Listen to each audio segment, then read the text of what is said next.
Kabengbeng, may Lonix. Lonix tayo na babaklasin dito. So ayaw niyang pumutok. So bubuksan ko lang muna, titingnan natin kung ano yung problema sa loob, no? So tingnan natin.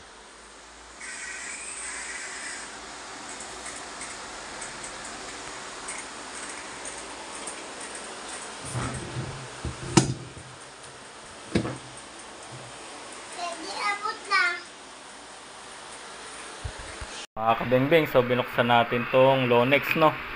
Ang hirap niyang baklasin kasi yung wire niya hindi ko matanggal dito. Tapos yung kanyang spring ay pwedeng bunutin dito sa likod kasi may ano siya,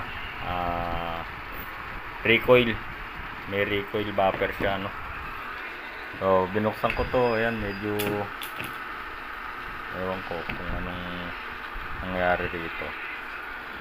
Tapos baka stock up din to. So titingnan natin yung loob. Ayan. Medyo mahirap baklasin yung Lonix kasi kailangan mong mabunot dito. Minsan umiipit pa yung spring. So naka 100% yung kanyang cylinder.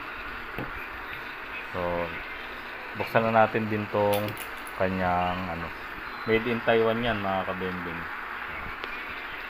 So ito yung loob ng ating Lonix. So ayan. So nag-misalign siya dito kaya siya nag-stack up, no? So ngayon inayos na natin. So wala namang nasirang gear. Buo naman lahat ng gear.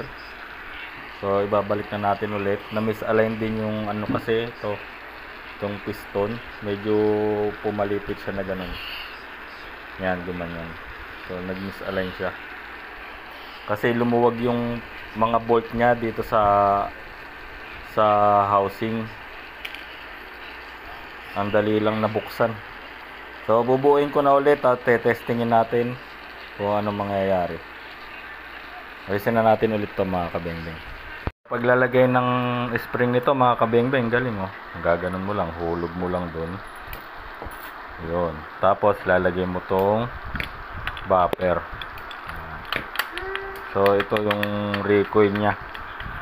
So may recoil tong na to. Tawag dito ay EBBR, Electric Blowback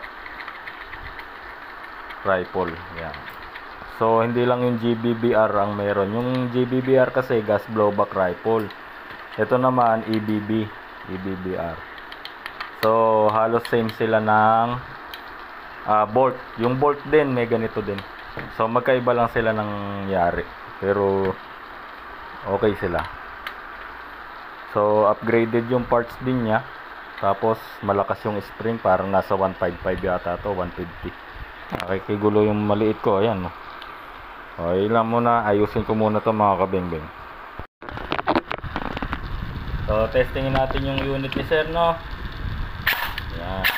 So, okay na ulit yung unit ni sir. Ayan. Putong ng putok ng unit ni sir, ang lakas.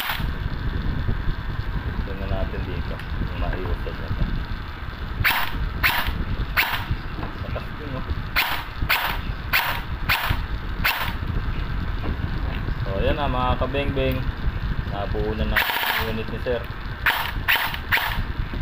So bubuuin ko na ito lahat, tapos sabihan na natin si sir na okay na yung unit niya. So malapit lang naman si sir, dyan lang naman sa Prensa 2, dito lang din sa Loma de Gato. So yun, mga kabengbeng, ayusin ko muna, balikan ko kayo. Ito na, okay na yung unit ni Sir John. So ayan, puputok na. So yun lang, mga kabengbeng. So maraming salamat, pwede na ito umuwi. So Sir John, okay na po yung unit. Pwede na siyang umuwi ngayon.